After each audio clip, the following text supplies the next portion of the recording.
Eagles. Eagles.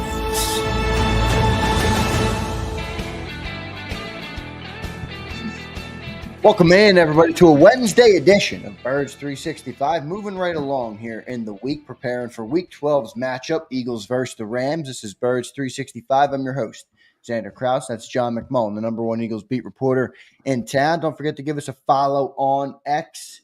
Johnny Mac is at JF McMullen. A great follow, especially during the week when he's down at practice. You can see some of the updates he gives on there, and give me a follow at Real Zander. A lot of you guys connecting with me over there, so I appreciate that very much. Don't forget to like the show this morning. If you're new, subscribe to the channel. We appreciate that. Johnny Mac, how you doing on this Wednesday morning, brother? Doing well. Yeah, gearing up. Wednesday, big practice day. LA Rams, turn the page. LA, the fighting Sean McVays. You know, John, I was early in the week as I started to do some prep for the game, and I'm looking, the Rams are 5-5. I'm like, okay, you know, Eagles should win this football game. Yesterday we had Jackie Slater on the National Football Show, obviously a 20-year member of the LA Rams, still works for the team out there, and he's, you know, now obviously he's going to have a Ram bias, but you think? Oh yeah, but the point is, they won 4 of their last 5. They're 4-1 in the last 5 games. They've really kind of found their rhythm after some of their injury concerns have gotten better. How do you view this game just from the light of a tough opponent, not so tough of opponent? Eagles should handle business. Eagles are the better team. How do you see it objectively going into this football game?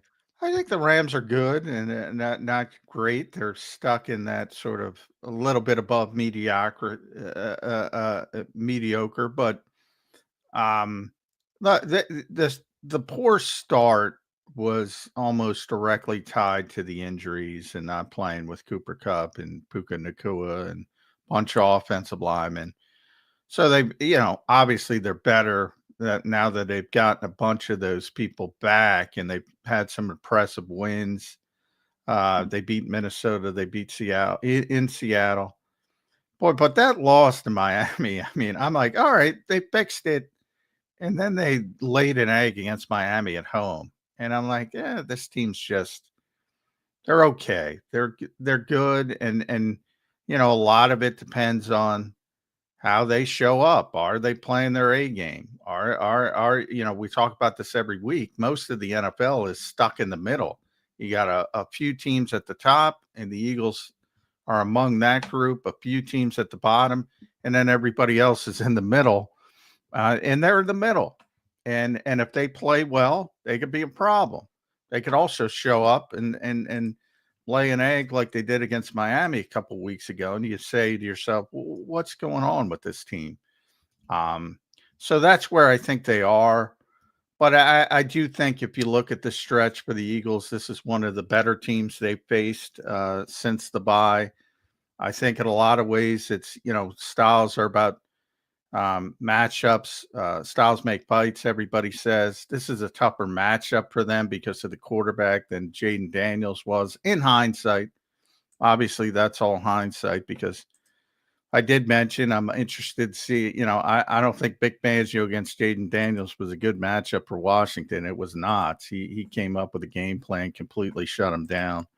I don't think he can do that against Matthew Stafford. I don't think he knows what's coming. He knows that means that doesn't mean you can't execute and shut him down. But you're not going to fool him. You're not going to force him into doing uncharacteristic things. He's not going to be fearful throwing the football outside the numbers, for instance, because he doesn't know what's going on with coverage. That kind of stuff's not going to exist. So I think it's a tougher style team for the Eagles to deal with. But they're much better talent-wise. So you face all of these types of teams in the NFL all the time that you should take care of, and most of them you do, and that's been one of the Eagles' strengths through this run, really, for a very, very long time. They generally take care of business, but every once in a while, somebody jumps up and bites you. And the Rams have that ability to do that. Good stuff there. You mentioned that Matthew Stafford's one of those guys. He's a tough guy to fool on the defense. Well, you know who else is tough to fool and knows what's going on is his two receivers. They might be not the fastest, maybe not the most talented, but in terms of getting in the gaps of zone coverage and reading the defenses of their opponent, Cooper Kupp and even Puka Nacua, as pointed out yesterday by Jackie Slater on the National Football Show, they're tremendous at that. That could be an interesting matchup for Vic Fangio, not only for Vic Fangio, but for the younger corners. Is Cooper Kupp going to line up in the slot against Cooper DeJean, Quinyon Mitchell? How much is he going to see of Puka Nacua? It's an interesting matchup, I think, from that perspective coming into this game.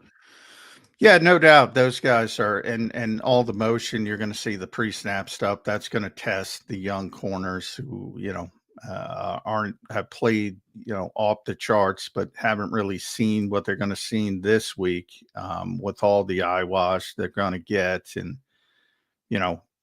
the attempt to out leverage them and things like that. So it's going to be a great test. I know we had that one commenter. It wasn't a test. It's a test. Doesn't mean you can't pass the test. But it's those guys know what they're doing, especially Cooper. Cooper Kupp can play every position. Now he's not the same physically. We talk about that year he had a couple seasons ago before he got injured when he won almost the 2K yards, I think he had, right? Yeah, he won the receiving triple crown, which is astonishing. Just an unbelievable season. But as often, you saw the same thing with Michael Thomas when he caught 140 balls or whatever. He was never the same physically. Never the same. So he caught in 2021, he caught 145 for 1947 and 16 touchdowns. He's never been the same physically. But he's still a very good receiver. He's playing now. He's healthy-ish. In 6 games, he's got 47 receptions. So, he's tough to deal with. He can play every position. That's the thing. When Kevin O'Connell was the offensive coordinator there, I remember him telling the story that, Justin Jefferson asked, how do you get Cooper Kupp open all the time? Now, Justin gets much more attention, but he was like, well, and O'Connell told him, first off, you have to learn every position. You have to learn every position so you can move them around and do different things and make sure you create matchups and make it as difficult for the defense to throw double teams. So that's what he does. Cooper Kupp, he can play any position. You can attack any corner you want at any time with that particular player because he knows the role, he knows the routes, he knows the offense from that perspective, whether it's X, Z, flex, the 3 receiver positions. I think he knows the defense too. He's a high football IQ guy. Yeah, very few guys can do that, and that's what O'Connell told Justin Jefferson right away. First thing, you got to learn every single position, and not just learn it. Anybody can line up. That's what anybody can line up as a flanker, a split end, or a slot receiver. Anybody. Zander, you can do it. Maybe I can at my age, but I can line you up there. Can you perform the roles? He can perform the roles. Put me out there, Johnny Mac. I'll make it happen. Good stuff, Johnny Mac. We will dive deeper into this game. I just wanted to get a little bit of a early preview on the show today. I want to thank everybody for being here this morning. Don't forget to hit that like button for us, as it's one of the best things you can do to help us grow and to reach more people here on Birds 365. So big thanks to everybody in the chat. We'll have 2 great guests today, our Wednesday usuals. Mike Gill will be in about 10 minutes, and then we will get Brandon Lee Gouton of Bleeding Green Nation. Looking forward to talking to both of those guys, and we will dive deeper into the matchup, Eagles versus Rams, and I'll get their takeaways on what they saw from last week's game versus the Commanders, although feels like it was years ago now, Johnny Mac. John, you spoke with the coordinators yesterday, and then some NFL news I want to hit real quick before we get to Gil. Any takeaways from you on the coordinators Vic Fangio spoke. I listened to that. He didn't quite bite on your question. He didn't bite. But other than that, any other takeaways from the He didn't want to go coordinators? back. For those who don't know, during the Rams' first Super Bowl season, they were the rage of the NFL when they lost the Super Bowl. So it was the year after the Eagles went and won. So it was Super Bowl 53, I believe. They were dominating. They were 10-1. Vic was in Chicago. They were scoring 30 points a game. They were up in the 50s a couple times. Everybody's looking at McVay and all the motion. You're still talking about it today. Anybody who's had a cup of coffee and get a head coaching job who's been next to Sean McVay, everybody wants Sean McVay. And they were dominating everybody that year. They went to Chicago, which had a very good defense at the time because Vic had been there. That was Vic's last year in Chicago. So they had a tremendous defense to begin with. But he broke out that 6-man front, which he did against New Orleans last year to stop the Rams stretch running game. He had a disciplined group who didn't bite with all the eyewash and all that stuff. And they completely shut him down. Completely shut him. They scored 6 points. Everybody was just in awe. This team that had been destroying everybody scored 6 points. And then after that game, I think they were 10-1, 11-1 going into that game. After the game, just picked it right back up. 30s. Now, the Eagles actually held them to their second lowest total that year was 23, I believe. But mainly in the 30s. Right up to the Super Bowl. And Belichick, being Belichick, went back to Vic's plan and copied it. And Sean McVay, if people remember after that, was bewildered, did not know what to do. And the Patriots completely shut down the Rams, won the Super Bowl. So I tried to get Vic bite, and he said, right, well, it's been a while, 6 or 7 years or something like that. It's been 6 or 7 years. And I tried to get him again. I tried to prop him up. I said, well, Bill copied it too. And, he didn't. But he did talk a little bit about the discipline because that's big. And these are young. I think people forget these are young corners. These are young corners who are playing at a very high level. But they're going to see some stuff they haven't seen before when it comes to testing that discipline. And I'm sure Vic is preaching it all week, and we're going to see how it shakes out. But I think they're going to be prepared. When we all talk about who's the MVP of this team, and everybody wants Saquon to be the MVP, and we can go Zach Baun on defense. Maybe Vic Fangio's the MVP. By the way, we were talking real quick. I know we got to get to a break and get to Mike Gill, who's popped into the green room. We're talking about blitzes. This is how bad. This is how much Vic Fangio has scaled back. Credit to our old buddy Paul Domowitch who did it. The last three games the Eagles have played, they've blitzed just 8 of 100 pass plays, 8%. 8%. And against Washington, they rushed for 33 of 35 pass plays. 33 of 35 pass plays. Did not play a snap of man coverage until Washington's 8th possession. Which was what? Probably in the third quarter. When they took the lead. Only after they took the lead. Yeah. So in the last 3 games, when we were talking about it yesterday, the Eagles overall down to 18% blitz rate. In the last 3 games, because you would ask how that shifted, it's down to 8%. And that's why it's gone down from 23 to 18%.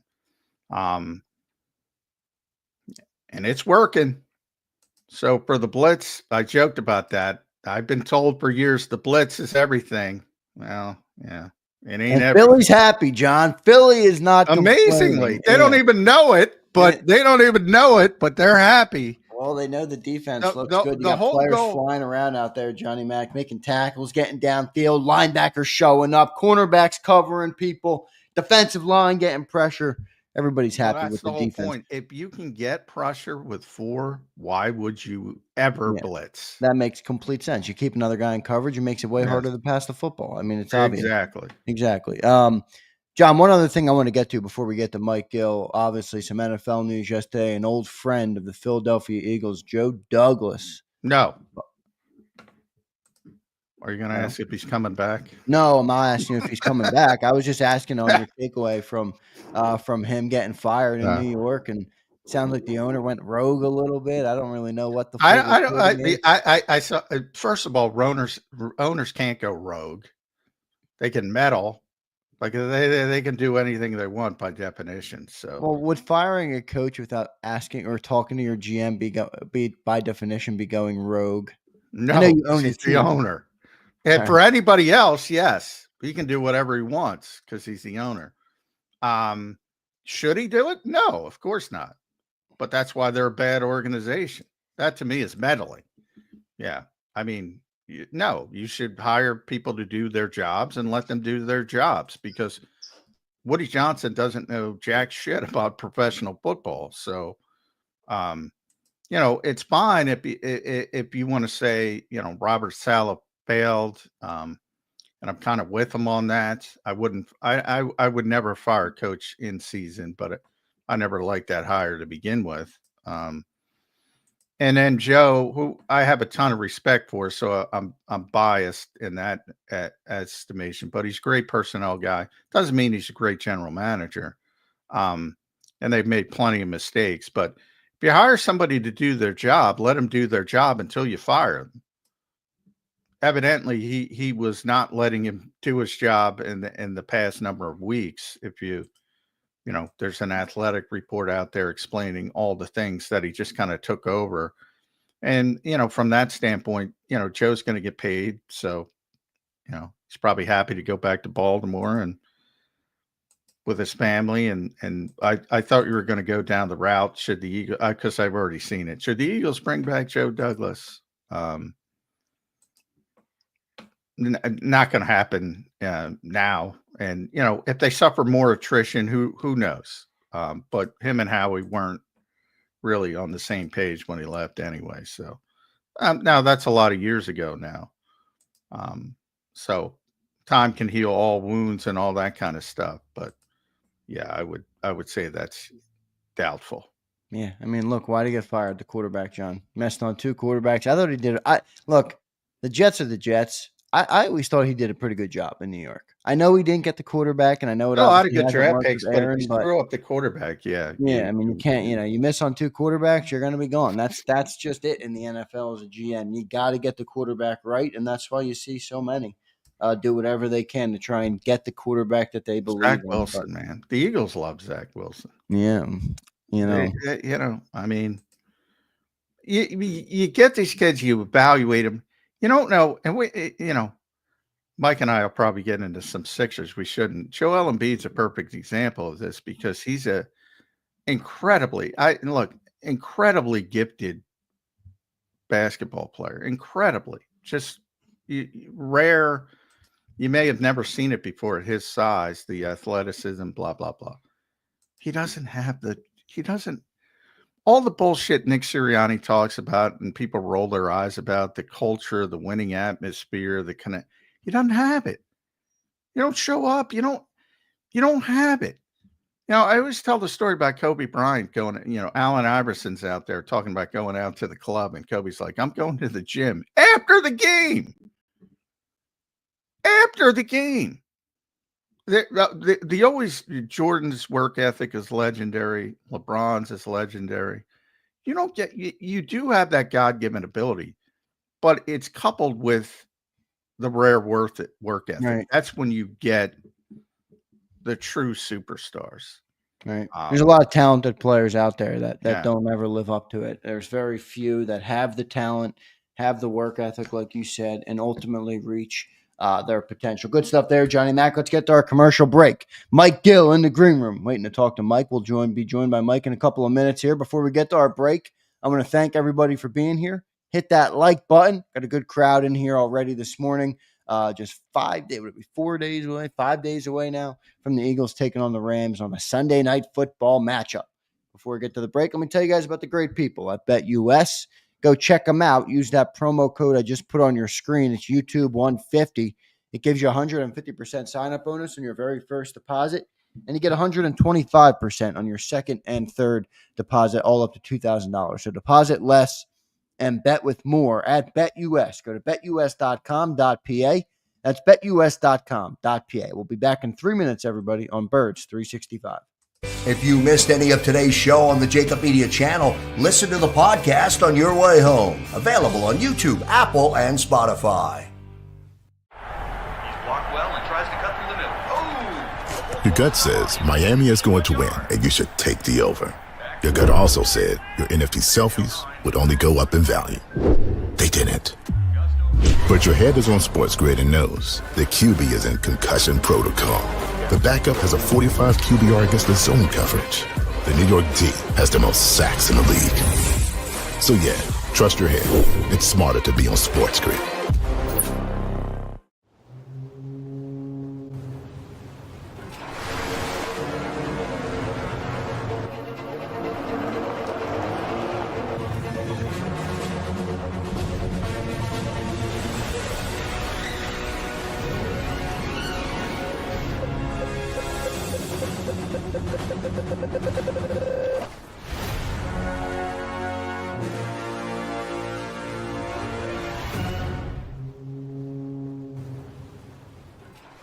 Score and save at Southeastern PA and Delaware with Colony Pools this football season, and let the experts close your pool with a custom Merlin safety cover in green for the birds. And if you join our Winter Watch team, we'll give you another 20% off, and Colony Pools will handle it all. Keep your tiles on your pool, not in your pool. Fly with Colony right now, Birds fans. Visit flywithcolony.com. Hi everybody, my name's Jason Lombardi. I'm an inspector at DryTech. At DryTech we offer three major services. The first one being basement waterproofing. The second service we offer is foundation and structural repairs. And then the third service that we offer is mold remediation. If you feel you are having a waterproofing issue, give DryTech a call or check us out online.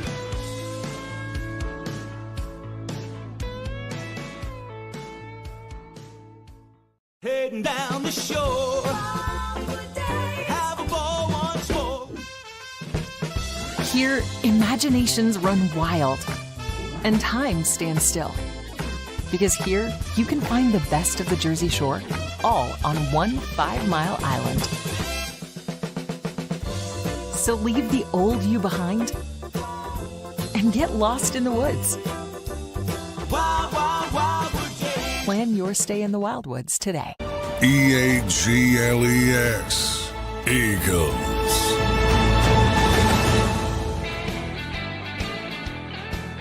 Welcome back in, everybody, to a Wednesday edition of Birds 365 here on JAKIB Sports. Joined now by Mike Gill, getting ready for this Week 12 matchup, Eagles versus Rams this weekend. Mike, how you doing on this Wednesday morning, brother? Woke up a little earlier than I would like to, but I'm well caffeinated now. All right. You like a well caffeinated Mike Gill on a Wednesday, or would you rather the drab?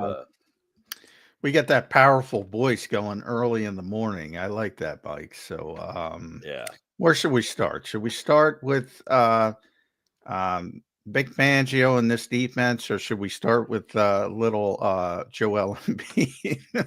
Oh, geez. I got tweeted at by the national ESPN radio morning show this morning about Joel Embiid. So I don't think I need any more Joel Embiid conversation this morning, but I will give it to you if you'd like. I have strong opinions on that. However, I did see your Damo tweet, and I think it's a very interesting conversation about the Steelers. When you were on my show, I asked you, the Steelers blitzed Jaden Daniels 53% of the time. And that seemed to be, hey, that's what you got to do to this guy. Blitz him, blitz him, blitz him. And the Eagles blitzed him about 10% of the time. So I think it's a great example of there's more than one ways to do something. The blitzing crowd who just constantly wants to blitz can say, You don't have to blitz all the time, and you can still get the job done.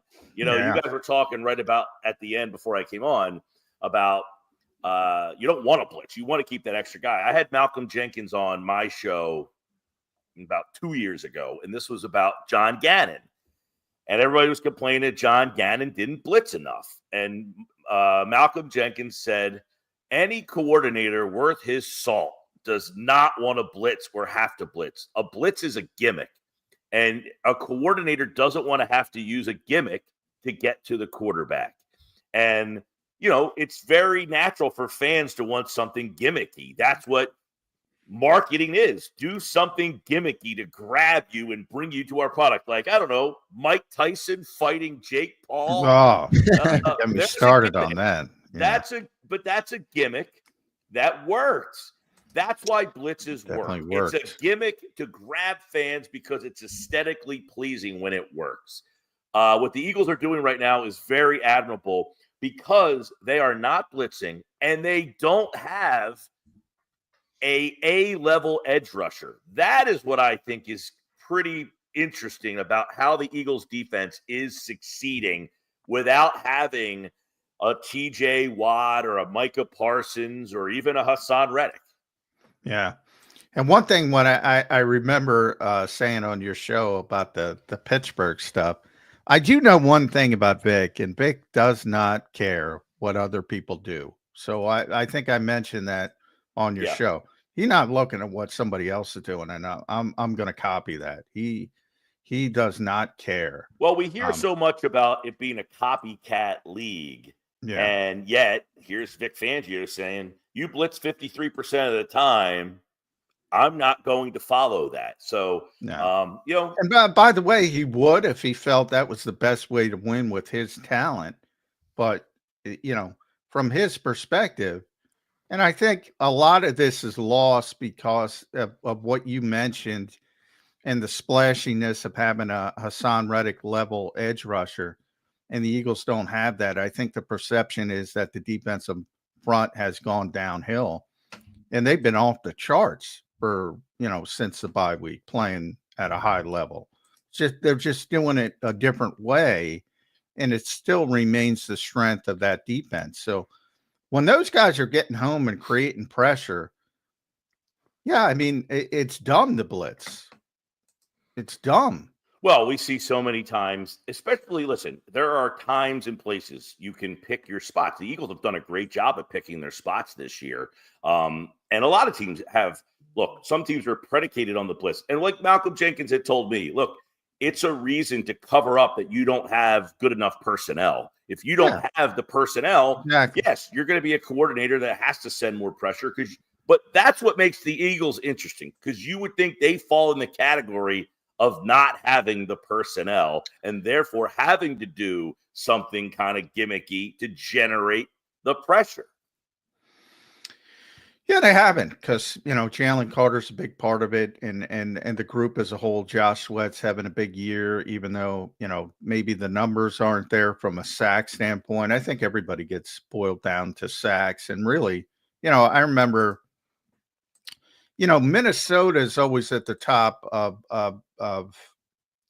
pressure rate because they blitz more than anybody else, Brian Flores, but they blitz more than anybody else because their corners aren't very good in aging. I think that's a big part of this answer, John, is you just said their corners aren't very good. And I talked to you about this yesterday.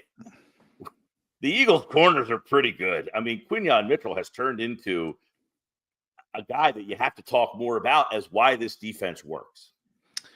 Yeah, well, all of it. Cooper, Darius Slay still playing at a high level. So, yeah, I mean, the back seven, I think we all looked at that and said before the season, we haven't even talked about the linebackers yet. We'll talk about the linebackers. It looked like on paper, it looked like a weakness. And it has been an unbelievable strength. So, yeah, I mean, the players deserve most of the credit, as they typically do. And they deserve most of the blame as well when things go poorly. But they deserve most of the credit. But boy, Vic is a heck of a teacher. You know, because I talk all the time about this scheme, and I haven't liked this scheme for a while, and I always bring up Honest NFL, especially this week, because he charted the whole game defensively. All Eagles fans, if they're interested, should go check him out at the Honest NFL. He charted the whole game defensively against Washington, and how much zone they played. It was astonishing, but he teaches it better than anybody else. And that's the key to it. Because, if you go back to last year in Miami, you got this Hall of Fame cornerback who doesn't want to play in this defense because he's the best cover corner of his generation. And he doesn't want to play a bunch of zone. And even Xavier Howard, who was a 3-4 time Pro Bowl cornerback, those guys don't want to play that way.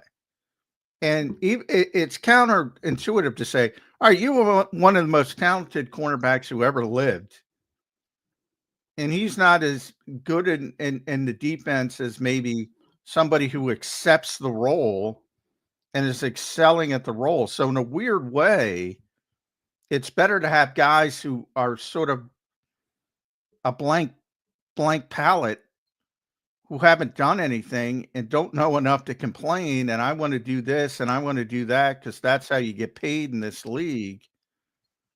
It's all come together. It's like a perfect storm. And these guys are it's sort of like Jordan Mailata. Stoutland talks about it all the time. He didn't have any bad habits to break down because he never played football. And Stoutland grew him from ground zero. Right. Whereas if you go to college, you got all these bad habits you're trying to fix. It's weird. Yeah.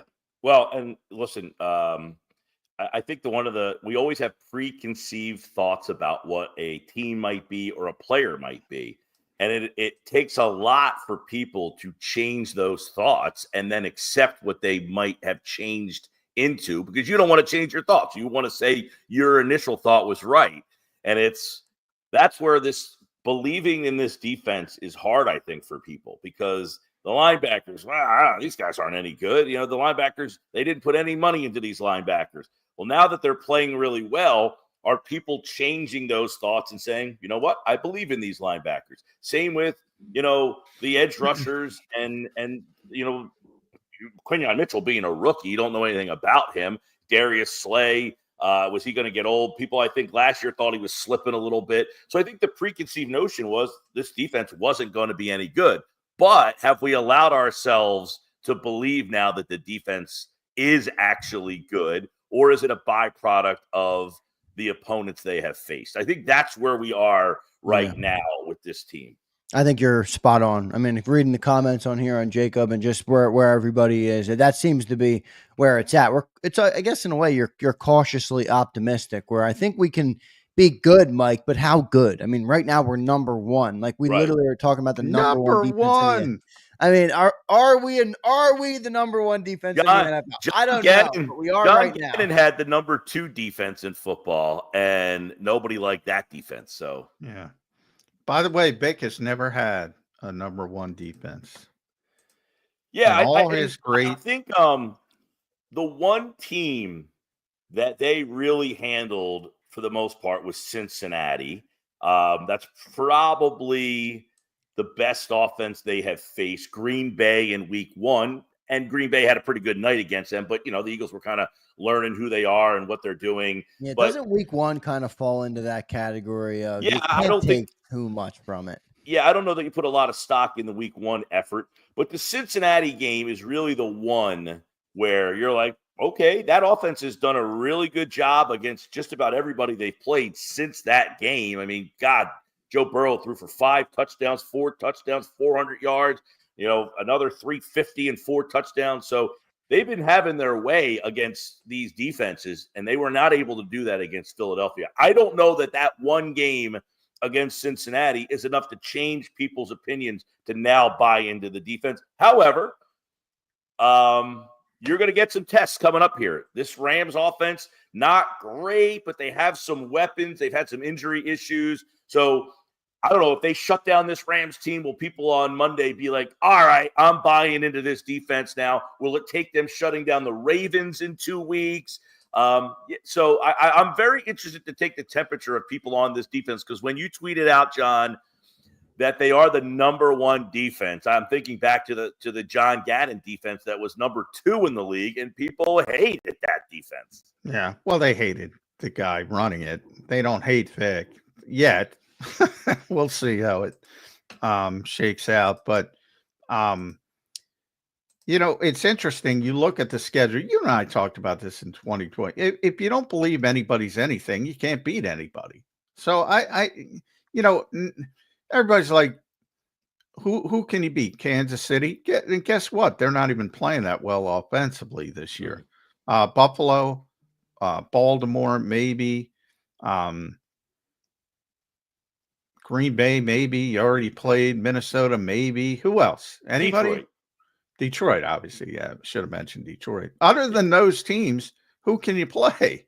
I don't know. It's perplexing because I don't know what you guys think, where San Francisco fits in all this. I mean, they're 5-5. They're in some, I don't want to say in some real trouble. That division's up for grabs. But they're starting to slip a little bit from the wild card, with Minnesota only having 2 losses. There are 3 losses behind them. Now, Washington at 7-4, but we know Washington's schedule is pretty favorable. So I don't think they're just going to fall apart. And Green Bay would be the other team. So San Francisco is a team that I think most teams would say. Yeah, I think you put them in at least you put them off to the side and worry. That would be the one team coming out of that division where I would have some concern with. And they are the example of the preconceived notion and you not wanting to shift your opinion, because the preconceived notion is this San Francisco team is going to be really good. They went to the Super Bowl and they didn't change any personnel. They did have some injury issues, but even with McCaffrey back and now Ayuk's out for the year, does he make that big of an impact? Sure. I don't think we think he made as big of an impact, but because everybody kind of, I think, perceives that it's McCaffrey, Debo, Kittle, but you lose Ayuk, who's a 1,000-yard receiver for that team, and you're seeing they're having some problems. Yeah, and Kittle was out last week. So if they get healthier and get everybody minus Ayuk, who they're not getting back, they could be a problem. But that's somebody that if they do get hot, you probably don't want to see in the playoffs. Yeah, I'd much rather see the Commanders in the playoffs than the 49ers. I mean, come on. Everybody. Well, there's an offense. Washington. Do we buy Washington's offense to say Philly shut that offense down pretty well? I got to buy in. They shut that offense down amazingly well. But I do think when you talk about styles, that's what I was going to bring up. Really, the rest of the season, I think this game is the worst style matchup for the Eagles. The rest of the season, offensively, I'm talking about. Not the best team. It's a quarterback that knows what he's doing, that has good receivers that are going to play and have been out, and you're not going to be able to fool them or scare them. Yeah. Like Jaden Daniels didn't even look outside the numbers because he didn't know what he was seeing. That's not going to happen with Matthew Stafford. Well, and I guess I don't know that. Is he still feeling the effects of that rib problem, that he just couldn't pump it down the field any further than that? Because he looked really tentative in some of his decisions. Maybe that factors into it. But when you don't even try, like when you have a great receiver, the Eagles do it with A.J. Brown, whatever receiver, Tua does it with Tyreek Hill, whatever great receiver you want to bring up, Joe Burrow with Jamar Chase, you saw the Eagles did a great job against Cincinnati, but Cincinnati took shots throwing the football to Jamar Chase because he's Jamar Chase. He didn't even take a shot. And that's what I find interesting is, we keep talking about receivers coming up. They've played Chase. They've played Lamb. They've played McLaurin. And hasn't been much there for those guys. No. So if those guys aren't getting what they generally expect to get, which receiver is going to have that big day against you? Well, I think the difference you're going to see this week, Mike, is you're going to see him in the slot. Now, I'm not saying I don't believe in Cooper DeJean, but it's going to be his first consistent test, play after play, where Cooper Kupp's probably going to be in the slot. Puka Nacua can even play some slot. It's going to be interesting to see how McVay tries to throw them off with that, or what Cooper DeJean's able to do. With Kupp in there. This duo of receivers definitely, I think, is going to be an interesting matchup because they're not, your big physical number one guys. They're these small, quick, kind of get in space type of receivers. And Cooper, as you mentioned, he's a bigger slot guy. Is he going to be able to keep up with the quickness of some of those guys in the slot? So I find this offense to be a very intriguing matchup for what the Eagles like to do on defense. And they like to play a lot of zone, so maybe they just let these guys catch. And one of the things that's been underrated about the Eagles' defensive success really has been the fact that ever since they inserted Cooper, they tackle. I think Maddox missed a lot of tackles those first 2 weeks. Not just him, but he was – when you can get somebody lined up, matched up against a slot corner and get some space and have a one-on-one tackling opportunity, if that slot doesn't make the initial tackle, that's where sticks get moved and drives get extended when you can. And that's one thing about the Eagles offense I feel like they need to do more of is get these guys the ball. And they did a little bit more of it, I guess, last week. Get the ball 6-7 yards down the field, let them catch it and make someone miss. No one can tackle in this league. And I don't think any slot safety corner wants to try to come up and tackle A.J. Brown one-on-one. So give him the ball short and let him make people miss. Yeah. All right. We'll go to the offensive side of the ball because, they're top 5 now. But it's not the top 5 we expected. I think Zander often points out that Kellen Moore was brought here for a reason. And it wasn't to be the best running offense in the NFL. It was about, taking the next step in the passing offense. Arguably, they've gone backward. I brought up, PFF now has the Eagles at number 2 overall behind Detroit. They grade 13 different categories. The Eagles are top 10 in virtually all of them, with the exception of special teams, which is understandable because of the issues with Jake. Run defense, where they're 14th, so they're mediocre, middle of the road, acceptable when you're doing so many other things well. The passing offense, though, 22nd. 22nd in the NFL. That's not where they want to be. No. How much of a concern is that for you? Well, I guess there's 2 questions here. One, we talk about it all the time. You run because you have the lead. So are they not passing as much because they have leads and they don't need to pass?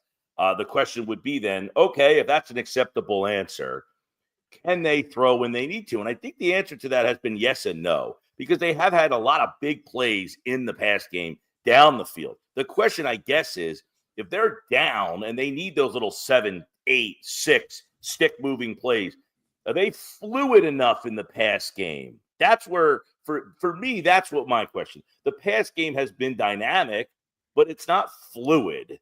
It's not this like, man, this looks quick and timed, well-timed, and they just don't seem to have that comfort level of 1, 2, 3, bang, 1, 2, 3, bang. We're moving down the field quickly. Everything is down the field 30 yards, down the field 40 yards. So is that a good pass game or not? I don't know how to quantify that. Yeah, it's going to be interesting. Well, and that's why, by the way, either, Mike, they haven't really been put in the position to have to pass to get back into a game or to keep. I mean, I mentioned Detroit's putting up 50 burgers like it's nothing. You're going to need to keep up with that team at some point. And if you watch, Zander, if you watch Detroit, that's what they're very fluid, and they're fluid and they're big play. They have receivers that do both, and that's not, I talk about this all the time. You look at Detroit's personnel on offense, do you like St. Brown and Jamison Williams better than you like A.J. Brown and Smith? I think it's just a choice of style. But I go Eagles there. I Right. love St. Eagles, Brown, but I But don't what love those Yeah, I'm with guys, you, John. what those guys do, Jamison Williams is the big play guy. He's the guy that pops the top off. Where Amon-Ra St. Brown, he's, I don't want to say a possession guy, but he'll do the dirty work at times. He'll go the little 8. So they have the dynamic of both those guys. Then you put the tight end in the mix for them, Laporta, and you have another guy who is a very good weapon. And they do a great job of having 3 different types of receivers, using them well, having fluidity. Hey, this series, Amon-Ra St. Brown, we're going to you 7, 9, 6, 13. Right. And then Jamison Williams, bang. And it's just a symphony the way they do it sometimes, where the Eagles feel like they're always taking that big shot down the field, and you're just kind of hoping that. And look, give Jalen some credit. He puts the ball many times right where it needs to be. But how much can you depend on that in the big moments, in the big games against the big teams?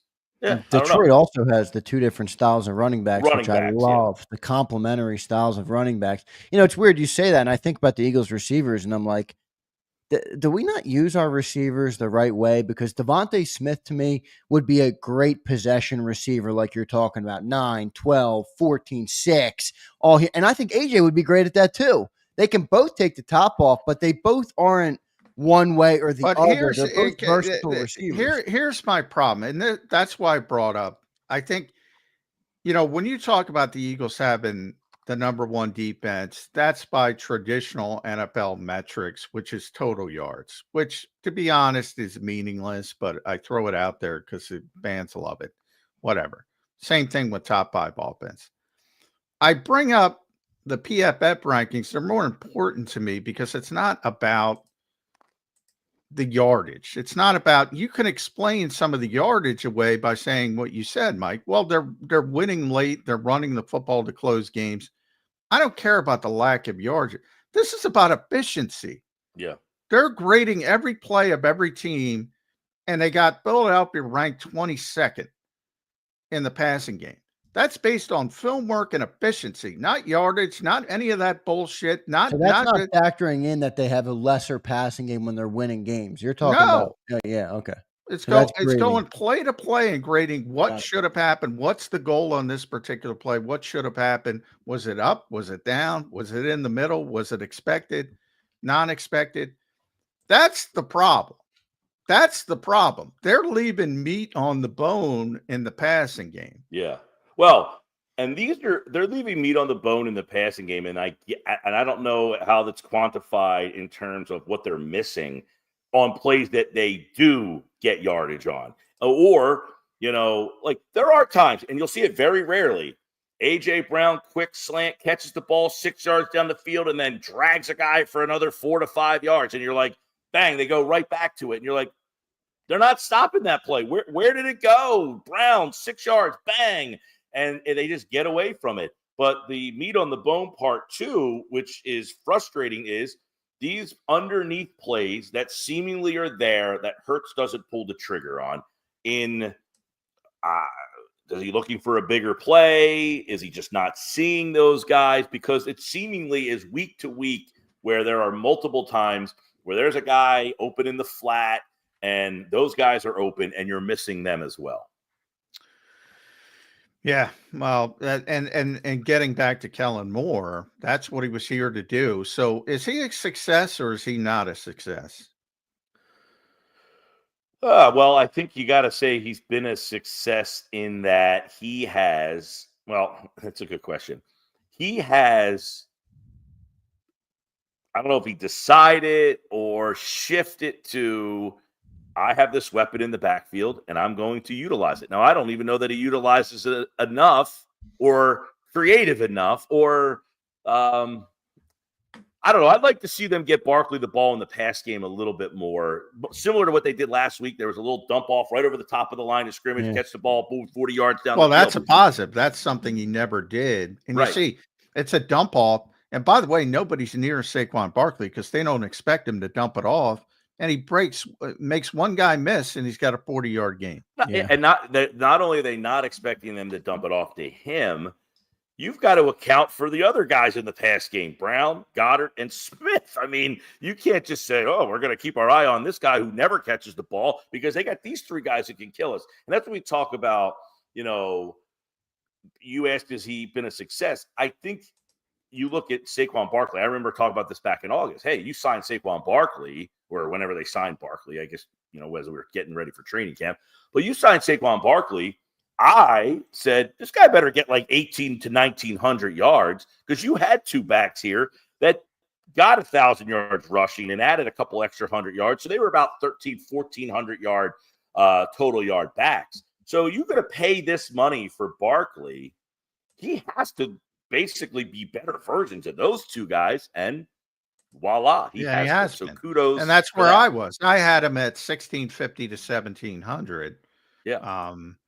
Based on 1,300 rushing, 350-ish receiving, and he's exceeded that. So that's kind of my point. The Eagles have gotten significant. They've been a success in utilizing that weapon. I don't know that they're maximizing the other weapons. Well, here's kind of my point with Brian. What Brian Johnson was vilified, like he was the problem. Like he didn't have Saquon Barkley. If Brian Johnson's offense had Saquon Barkley instead of DeAndre Swift, is that a better offense than this offense? I would hope. Yeah, I would hope, right? But that's not good, right? I think what they did a bad job with Swift in is his strength was more in the pass game than the run game, and they didn't utilize him. They didn't accentuate his positives. Leave, by the way, that's why. Right. Well, and they didn't accentuate his positives, which is catching the football. So they didn't maximize the weapon that they had in Swift. It's a different weapon than Barkley, but they didn't utilize his strength, and he still got 1,000 yards rushing. So they left meat on the bone with him last year. Sure. But I'm just, and it's nitpicking because we're talking about an 8-2 team. But again, they've been a 9-1 team in 2022. They were a 9-1 team last year. They're entitled Eagles land. They're supposed to be here. So all we're doing is nitpicking. And the offense, to me, there's something missing. It just feels wrong. Am I wrong, Mike Gill? No, as I have highlights of the Rams offense, it looks like the greatest show on turf up on my screen over here. Is one thing I think is there's two things. One, the Rams offensive line is that good. It allows them to do a lot of things that even Lions if teams had. What's that? Your Lions you're talking about, right? You mentioned the Rams. The Detroit offensive line allows them to do more with what they have. Their weapons get accentuated by the fact that their offensive line is far and away the best offensive line in the league. And the Eagles have a good offensive line. It's not on the level. I think the nastiness of the Lions offensive line is what sets them apart right now, because they can just grab your soul and wear you out and take your lunch money and just absolutely will them to do what they want to do a lot of times. Yeah, and then playmakers. I think Detroit is the best team in football. I've said it pretty consistently by a pretty wide margin. Eagles fans get mad at me when I say that. However, I can't say their offensive line, which is great, is that much better than the Eagles' offensive line. They have a better center. Frank Ragnow's the best center in the NFL. Penei Sewell, in my opinion, is the best tackle in football. Kevin Zeitler's one of the best guards. But guess what? The Eagles got two great tackles. Yeah. They got Landon Dickerson, who's in the realm of Kevin Zeitler. Zeitler's probably having a little bit better of a year. And probably their weak spot is Graham Glasgow, and you could say Mekhi Becton's better than him. So I think if you look at it person for person, the Eagles' offensive line Detroit might be slightly better, but it's not. Does it this look better in blowout. Detroit because the quarterback, like he's more of a, drop back quarterback, 3-step Maybe, drop, in maybe. there where Jalen can escape the pocket sometimes. Sometimes Jalen takes sacks and you're like, geez, that wasn't on the offensive line, but that's just part of his added playmaking ability. Maybe Well, that factors into it. Are the Eagles a better run blocking? Because I think we're the big, the nastiness of the Lions offensive line, I think, is a little different than the nastiness of the Eagles offensive line. And you watch the Lions, it doesn't seem that there's as much pressure on Goff, who's a statuesque kind of guy, and he's not bouncing in and out and he's standing back there with almost nothing in his face and just delivering. And by the way, give him credit. He delivers the football where it needs to be. And I think we go back to preconceived notions. We had preconceived notions that Goff was a bust and he got traded and he was at the Lions and and this guy has turned into an excellent thrower of the football and leading guys right where it needs to be. And I think we have this preconceived notion, Goff isn't any good. No, he's playing at a level that is allowing this offense to take off, because if he doesn't play at this offense, he's holding them back. And I guess that goes back to, is the Eagles offense not where it is? Is it 22? Because somebody's holding them back. Yeah. At Mike Gill Show, make sure you follow Mike on the X platform. Are you on Blue Sky yet, Mike? Everybody's shipped in. God, are we promoting Blue Sky now? No, I don't. I want to make fun of it. No, I will say the Blue Sky is not a decision. What happened to Threads, by the way? What happened to Threads? Blue Sky will be the same thing, John. It'll come and go. Here's the I've already seen this. This is what I've noticed, and this is the decisions that I think a lot of people in the media, maybe, I don't know, it could be politically. Political. Yeah. The engagement of the links, which is these platforms are marketing platforms for your work. Yeah. The X platform is basically, if you put a link to a story, it is not allowing anybody to see those links. Whereas on the Blue Sky platform, you are getting more people clicking on your links because they are not suppressing the links. So the engagement has been stronger, even though I have far less followers. I'm already getting more traffic from Blue Sky because more people are actually seeing the link. Yeah, wait till they fix the algorithm, Mike. It's very obvious. They don't want to show links because they want you to stay on Twitter. They don't want you to leave Twitter for YouTube. Listen, I go where the work is getting looked at. If you stop clicking on the link on the Blue Sky, then I probably won't waste my time. But I'm getting very, very little traffic from the Twitter platform. It's very frustrating because I used to get a heck of a lot more from there, and I'm getting more traffic with less. See, I did not know that, so I learned something new. I don't. Yeah, well, there's no algorithm on the Blue Sky. Doesn't have an algorithm at this point. Now, once they're growing at such a rapid pace, they might start to figure things out and do things. But my point is, not a political decision by any stretch. Just more, hey, I put a story on one, I'm getting X amount of clicks, and on the other, I'm only getting Y amount of clicks, and I'd rather have X than Y. I can respect that approach very much so for a guy that needs views and clicks and all those things. So I can understand that. And Mike, you got your Twitter or your YouTube on there too. I know you're streaming your show on YouTube. So everybody, we got how many watching on YouTube right now? 600 total, but 486 on YouTube. That means Mike Gill should have 486 new subscribers. Yeah, we do our show. We do my show live every day now on the YouTube platform. We've been doing it for a while, but we just launched my YouTube channel. Yeah, we've been doing the show on the X platform, which, by the way, does get a lot of viewers. The X platform gets a lot of viewers because they do promote live links. They don't promote links that take you away from their site. Because they want you to stay on X, Mike. Correct. They want you to stay on their platform. So you can watch on X or you can subscribe to YouTube. And now John McMullen, you don't get to see his face. He's on the phone, but you'll see a lot of the guests and how the show kind of works. We're on 2 to 6 live on YouTube every day. So if you like these segments, you get 4 hours of me at 2 o'clock. Good stuff, Mike. Thank you for joining, man. We appreciate it. Make sure you guys follow Mike on X, on Blue Sky, on YouTube, all over the place. Sky, One of the best in the threads, business. throw threads in there. Let's Throw get. I don't threads have a in threads. there. No All right, threads. no Throw threads. MySpace in there. Who has Throw time to Facebook in toggle there. I back mean, we and got too forth? many social media platforms. Holy Yeah. shit. I don't have the time to toggle back and forth from social media platforms.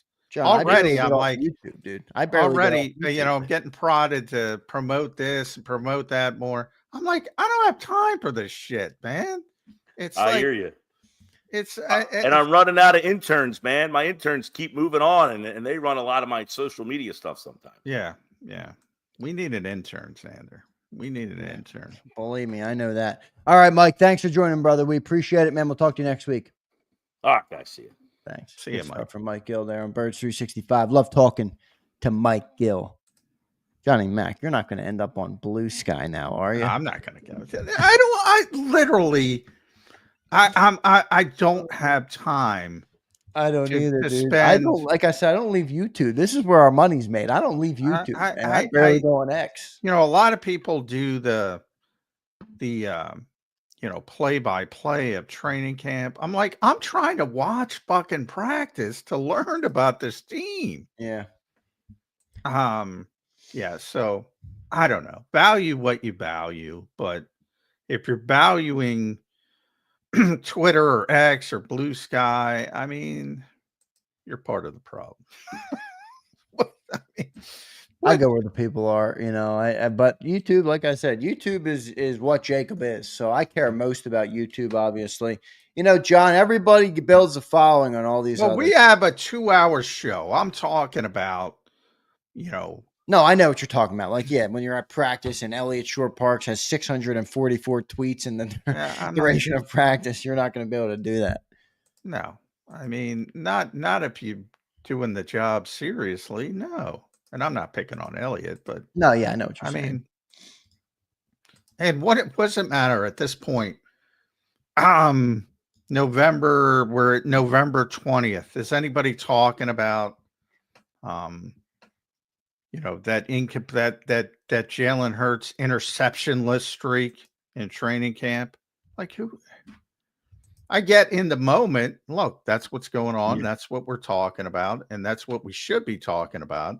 And I try to do the best possible to get all the information to talk about it intelligently. But it's not meaningful in the large scale picture, as I think people have seen. And I go back to, I saw somebody spiking the football. I had Saquon Barkley at 2,000, yards. Well, you're a band. You probably had Jalen Hurts at 4,000 yards and A.J. Brown at 1,700 yards and 16 touchdowns, and Devontae Smith at 13. Like, no offense, dude, but I don't care. You also probably had Devin White as the starting linebacker. Where'd those people go? Where'd all those Devin White people go? Where'd they go, Zander? I'm good with YouTube, man. I like YouTube. I don't care. Follow me on X, though. All right, give us a follow. Real Zander for me and at JF McMullen. John still does have a good Twitter, even though he hates doing it. He still does have a good Twitter. So go check it out and check me out at Real Zander on there. Not to be confused with Blue Sky, but we will be over there on the X platform. John, real quick, we'll get to a break. We have BLG coming up. I don't want to double break, so I'll just wait for a little bit. I want to ask you about this. The Rams have been crushing it, John, with their draft picks. I mean, they had Puka Nacua in the 5th round last year. This year, really good, man. Jared Verse, Braden Fisk, that Cameron Kitchens won Defensive Rookie of the Week last week. He had I think he had 2. I don't know if he had 2 picks in that game. He's out of Miami. I mean, they do a really good job of drafting. I mean, they used to joke about F them picks and all those things. But, boy, when they do have picks, they tend to do pretty well in the draft category. Yeah, well, a lot of it is, as you mentioned, for a while they were F them picks. But, and then it becomes more important to hit on day 3 picks. And part of hitting on day 3 picks is playing day 3 picks. Like if you never played day 3 picks, guess what? You're never going to know if they're good or bad. Sometimes you're forced to use it because they built a certain way to take advantage of that Super Bowl window. I think people know there's no one way of doing things. And for the Rams, it worked out and they got their Super Bowl championship, but they also took a pretty significant hit as well when the chickens came home to roost a little bit. I like the Eagles' approach a little bit better, where you know, and this really goes back to Andy Reid. You know, the goal should be to be consistently good year in and year out, because so many things have to go right for you to win a Super Bowl, starting with health. But so many things have to align correctly. And the more chances you get, the more chances those stars are going to align. So that would be my preference than the mortgaging the future. But, you know, I'll say this about, you know, everybody was so excited about the Eagles' day 3 picks back in, you know, in the off season. And for the most part, they don't get a chance to play because the Eagles have really good starters. Does that mean they're all bad players? No, they're just not getting an opportunity. And guess what? If somebody got hurt, say Jeremiah Trotter Jr. was forced to play, he'd be putting up some decent numbers, and people would say, all right, because he's playing every down. They may be good. He's not going to be as good as Nakobe Dean. He's not going to be as good as Zach Baun, but people would perceive him being that's a pretty good draft pick. Whereas now he doesn't get to play. He doesn't get to play because there's better players in front of him. I hope I'm making sense there. Is what I'm trying. You need the opportunity. Right. And right now, the Eagles have a really good starting lineup. So day 3 picks aren't getting many opportunities in Philadelphia. And you shouldn't want that, by the way. Right. So there's injuries. there's a good and a bad to it, basically, where makes sense. Yeah. And you know, we all talk about Zach Baun. We've been talking about that. You know, how quick do you extend him? Can you extend him? Is he going to bet on himself? All that good stuff. You know, do you believe Jeremiah Trotter's ready to step in next year? All that kind of stuff. Trevor Keegan, a lot of people, hey, Trevor Keegan might be the starting right guard. You know, and then they go out and get Mekhi Becton.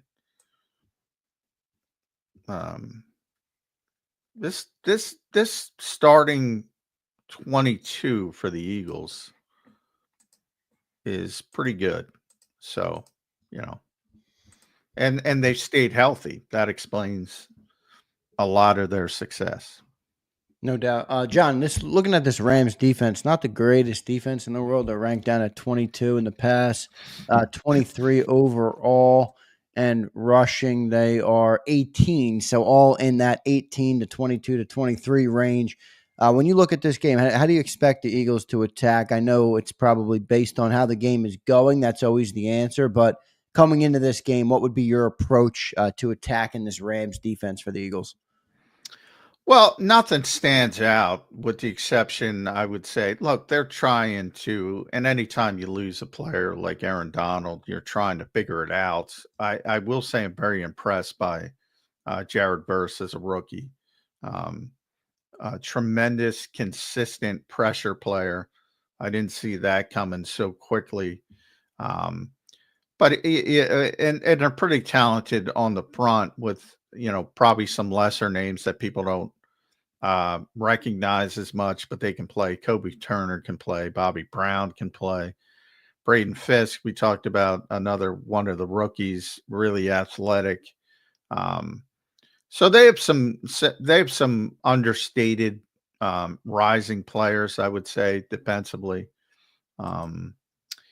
And, you know, part of, and again, I get why everybody uses the NFL statistics, but they are kind of outdated. So, I mean, they struggled. Their season was defined by injuries early in the season when they were playing poorly. And now that they're playing a little bit better, you see more of what they really are. You know, since I use PFF for the Eagles, who are number 1, the Rams are 14th, so a little bit better defensively than maybe the gross numbers would lead you to believe. From that perspective, they're probably, better against the run. They're top 10 versus the run. And they're very young in the defensive backfield, as you kind of mentioned, with some of their players, and they're 28th in coverage. So I would say, but the Eagles are running the football well. So what do you do? And the Eagles are in that position where, I don't know, something's missing in the passing game. So, to me, this game all hinges more on what the Rams do offensively. If the Rams play well offensively, and then you have to start throwing the football, maybe this is an opportunity to get going with that passing game. But if they're just running well, and remember, I think a lot of people forget they were not running well against Washington. It would have already happened. Right. They did not run the football up to their standard for 3 quarters. And people say, well, Kellen Moore is very disciplined. Kellen Moore was very disciplined. You got to ask that question yesterday. Yeah, I heard it. Was he? I mean, the game wasn't out of reach. You weren't down 2 scores. Anybody can be disciplined at that point. Washington didn't take advantage. If Washington was able to take advantage, really the defense was the story keeping the Eagles in the football game. Then it would have shifted the character of the game, the personality of the game. So, and obviously they wore down Washington with the running game. And now it's, hey, they were disciplined. Well, they were disciplined because the defense allowed them to be disciplined. So if you don't allow them to be disciplined, the Eagles have to throw the ball. In theory, they should have a big advantage. But they should have a big advantage every week throwing the ball, and they haven't. That's where I get concerned, John, with the slow starts. Because if you go up against the better opponent, I know people hate talking about it. If you go up against a better opponent, which inevitably you are going to on the path to the Super Bowl, they might not have mercy like they did last week with the the defense kept them in the game. You bring up the perfect point. Why were they able to run late? Because the Commanders didn't do shit. You go up against the Lions and they put 21 or 27 or 24 on the board and you're down 24-7. You're not running the ball in the fourth quarter. Yeah. Running the football down 10-6 is not discipline. It's a close game. Right.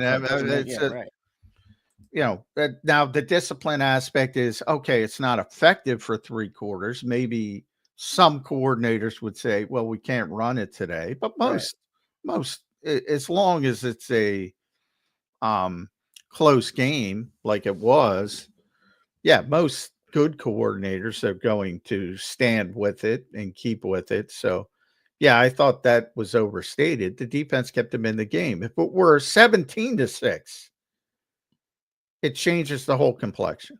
Yeah, which it almost was, but it ultimately never ended up being. Commanders, they got a little bit of ways to go. I know everybody was high on them early in the year, but we'll see what they're able to do. Well, by the way, and the same thing, don't presume Washington is finished because Vic Fangio figured out how to shut down Jaden Daniels. Good luck. You've already seen the copycats. There's 90 million Vic Fangio copycats. It's not as simple as, oh, this team did this, we should do this. As Mike pointed out, Pittsburgh blitz, 53% of the time.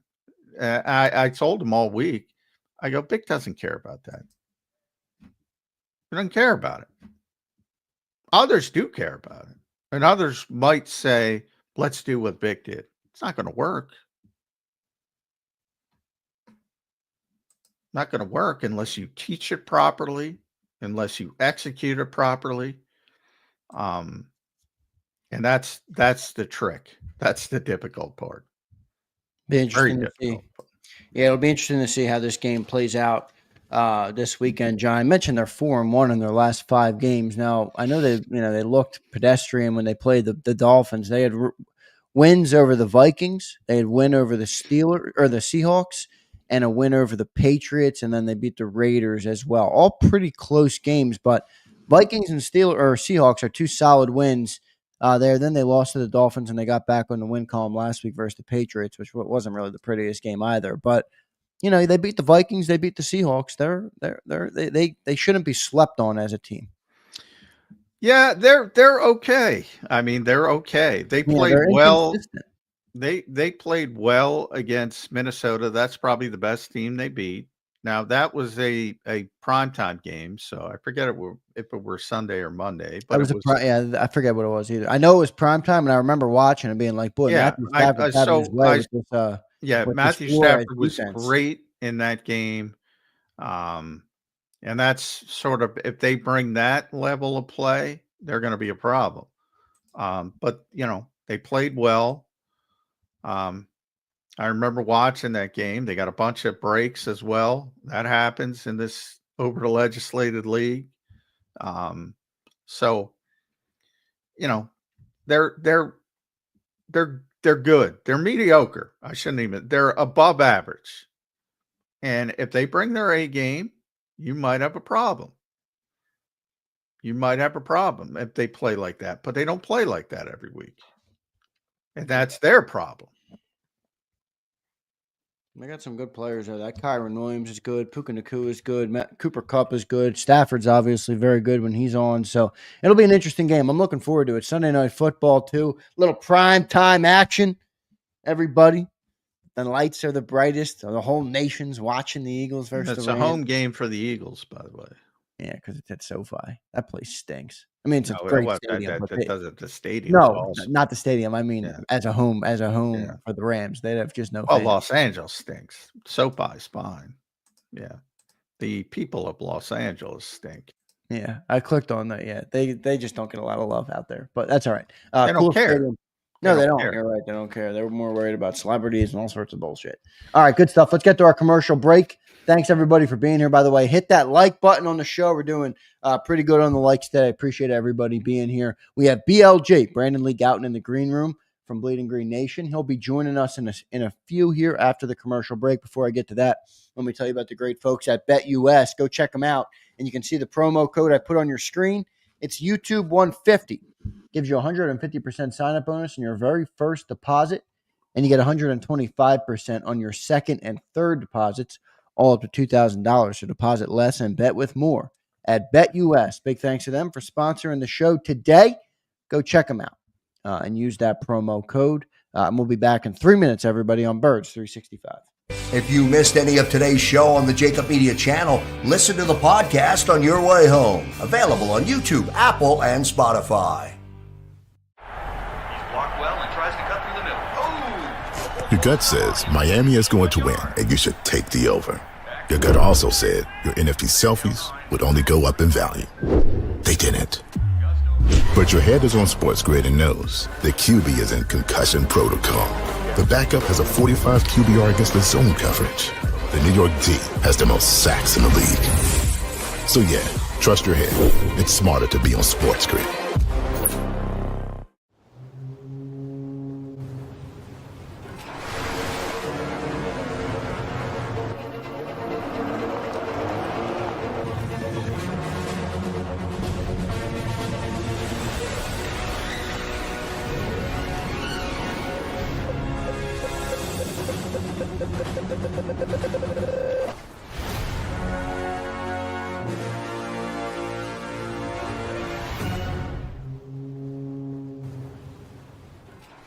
Score and save at Southeastern PA and Delaware with Colony Pools this football season, and let the experts close your pool with a custom Merlin safety cover in green for the birds. And if you join our Winter Watch team, we'll give you another 20% off, and Colony Pools will handle it all.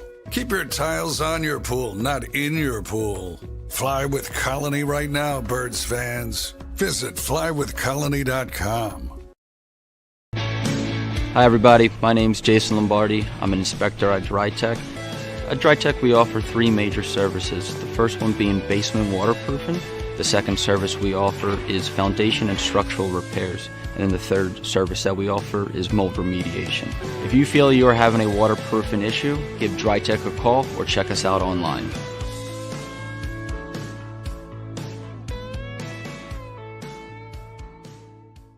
Heading down the shore. Have a ball once more. Here, imaginations run wild and time stands still. Because here, you can find the best of the Jersey Shore, all on one 5-mile island. So leave the old you behind and get lost in the woods. Wild, wild, wildwood day. Plan your stay in the Wildwoods today. EAGLES, Eagles.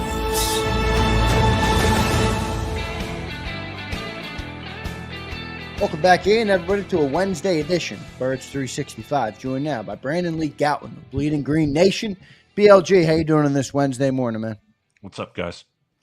BLG, good to see you. LA Rams week, but before we get to that, how surprised were you coming off the Washington-Pittsburgh game where the Steelers just blitzed Jaden Daniels from the buses, and Vic Fangio shows up and does the exact opposite? Exact opposite. How surprised were you by that? I guess not shocked. And then obviously how the Eagles rush with 4 is a little different than how they've done it in previous years where, it's not always literally just the front 4. Sometimes, it's Nakobe Dean or whoever. They send a different kind of 4. Yeah. But yeah, I mean, ultimately, I can't say I'm shocked when it comes to Vic Fangio not blitzing. But he's taken it to a new level. And these stats are courtesy of our buddy Paul Domowitch. The last 3 games, let me pull it up real quick because I don't want to. The last 3 games, it was 100 pass attempts for the opposition. The Eagles have blitzed 8 times. 8 times. 8 of 100 pass plays. They're down to 18% overall. It's been 8% over the last 3 games. They rushed 4 on 33 of 35 pass plays in the win over Washington. Only 1 zone blitz. And they have the number 1 defense in the NFL. Now, I've been told for years, BLG, that the blitz is the cure to all society's ills. And he's doing the exact opposite, and nobody seems to care because it's so effective. Why has this been so effective? Well, you don't need to blitz when you can cover, right? You can just trust your coverage unit. You can dedicate less resources to actually getting after the quarterback and, trust them. How amazing is it that – and by the way, they did not play man coverage until the 8th drive against Washington. How amazing is it to teach young corners in this complicated zone scheme? It could be quarters, it could be cover 9. The Honest NFL charted the whole game. He does a great job on X, Twitter. How amazing is it to teach these young corners to be so unflappable? Because I think a lot of people say, all right, you go cover this guy. No, you're carrying him through a zone, passing him off to another player, and it's all working seamlessly. I'm amazed by it all, BLG, if you can't tell. Yeah, the communication aspect, that's just something you wouldn't really, I guess, expect to see so buttoned up from a bunch of rookies. Obviously, there's some veterans in the mix there too, but it's not like total continuity. I mean, you brought CJ back this year. There's new faces in the secondary, and yet they really have this ironed out. And I guess it helps that we're this far into the season maybe and having the experience and but it's really been since the bye. It's been since coming out of the bye. Yeah. And where we've really seen that as a turnaround.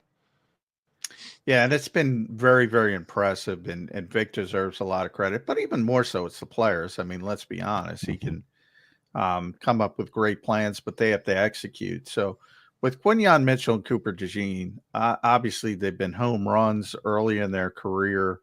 I thought about this for Miami because Jalen Ramsey, I was just talking about this with Mike Gill. Jalen Ramsey couldn't stand Vic Fangio because he's going to the Hall of Fame. He's one of the greatest press cover corners ever, and he wants to play press. And even Xavier Howard is like a 4-time Pro Bowl corner, and he's telling them to play zone all the time, and they're all pissed off about it. Is there something to the fact of getting sort of the unfinished product and teaching them from the ground up? Jordan Mailata is the best example of this overall. Stoutland always talks about, I didn't have to correct any bad habits. Is there something to, the fact that they're rookies and they accept the role rather than having the superstar who's bitching because he can't play press coverage? Yeah, I think that's an astute point. I also think I've seen people be like, well, all the Dolphins players were a bunch of babies. And look, I don't cover the Dolphins. I don't know the whole dynamic and story there. But my guess, kind of the way I think about it, is like, not all of that was totally just like a total fabrication. And what I think is that, I think there was some legitimacy to Dolphins players feeling a certain way, clearly about Vic Fangio. And I'm guessing the Eagles, made it a point to kind of work against some of those potential concerns. Like you have Christian Parker here, and the Eagles defensive backs coach, who's pretty young and probably pretty relatable with some of these younger defensive backs. So, the way I'm looking at it, I wonder, if it's kind of a situation where Vic Fangio is the bad cop, and then you have, the position coaches, the assistants like Christian Parker, more of the good cop dynamic there. So I think that's part of it as well. All right, BLJ, let's talk a little offense for the Eagles. It looks great. They're putting up points. They're beating teams. They're 8-2, yet they're 22nd in the passing offense. I say to John often, I thought Kellen Moore was brought here to improve the passing offense. He wasn't brought here to hand the ball off to Saquon Barkley, as awesome as Saquon is. What do you make of it? Is it overrated, not that big of a deal, a concern for you? Where do you lie on the 22nd ranked passing offense in the league? Yeah, I mean, it's a big deal ultimately to where they're ultimately want to get to. It's not a big deal in that they can win right now with this formula that they have. But we're talking about the playoffs, talking about winning a Super Bowl. You're going to need that passing offense to step it up. And there's going to be some games here, I imagine, where, especially if the Eagles are just going to keep having success running it, where teams are going to say, no, like we're not going to you will sell out to stop Saquon Barkley in the run and make you beat us throwing the ball. And, I think teams should be careful about that because it's A.J. Brown and Devontae Smith at the end of the day. But I do think, the passing offense just has to be more in sync. And, when you think about it, it's like, okay, what's the issue here? Well, it's probably not the wide receivers who are pretty good. And I think it comes down to quarterback. I think it comes down to, offensive coordinator, design, scheme, just execution on the whole. Like, I just don't think that unit has been as crisp as it needs to be. And it's kind of like, okay, well, there's hope for them to improve. At the same time, we're more than halfway into the season. It's like, what if this is kind of just mostly what it is? Ooh, are we then assuming this is Nick Sirianni really calling the plays until they get good? And then it becomes Kellen Moore. Yeah, I agree with Zander. Kellen Moore was brought here to improve the quarterback and improve the passing offense. And arguably that has gone backward. That is the one part of this team that has gone backward. I was looking at PFF all week. They grade 13 categories, BLG. The Eagles are top 10 in almost everything except special teams, which is understandable because of Jake's issues. Run defense, and they're 14th. It's middle of the road. But pass offense, they're in the 20s. With this talent, is that acceptable? And remember, this isn't total offense, which is a lot of NFL. You're talking about total yards. There's a lot of context to that. Doesn't mean that much to me. This is different. This is grading the film. They're saying they're the 22nd, 23rd ranked passing offense from an efficacy standpoint. Mm-hmm. That is unacceptable with A.J. Brown, Devontae Smith, Jalen Hurts, Dallas Goedert, this offensive line, et cetera, et cetera, et cetera. Is Kellen Moore a failure? It's definitely, yeah, I think that's a good way to measure it. It's just like you're not maximizing what you have here with the passing game, or at least it feels that way. So I think he's part of it. I think part of it is we always go back to Jalen Hurts and the time to throw. I mean, I'm looking here at his average this season. He's the second slowest. And, again, he's never going to be one of the fastest in the league. You don't want to neuter his running ability. Like, I get that. But I look back at 2022, I always bring up he was at 2.8 seconds on average. And last year, I think he was like 3.3 or so. This year, again, he's almost at 3.2. It's just like, I just like to get it out like a little bit faster some of these times. And I think there's been, it's not all on Hurts, but there have been plays that are there to be made on the field that are then left on the field. It's not just like, well, Jalen couldn't do anything. There's nothing there for him. These receivers can't get open, blah, blah, blah. It's not just like, they're totally failing him. I think there's probably times here, yes, where the offensive system isn't giving him enough answers. That's part of it. But there are also times where he's not making the most of what he has been given to work with. And I think when you combine those two, that's where you get this result of a passing offense that feels not totally maximized and also kind of just like feast or famine. It's either like, oh, here's some big plays to some awesome players, but here's like, then there's a lack of just like a flow to the offense. It's either just like, oh, they're hitting on the big play or they're not. You see a lot of people talk about like the routes that the receivers are running. There's nothing quick hitting. They're all downfield. How much stock do you guys put in that, or is that more of a social media talking point that doesn't really have much merit to it? Because you watch the all 22. Sometimes you do see it's like Jalen doesn't have anybody to throw to in the middle or underneath, or AJ Brown's the best slant receiver in football. You'd think they give him more slant routes. They don't do it much. Do you put a lot of stock into that, or is that an excuse?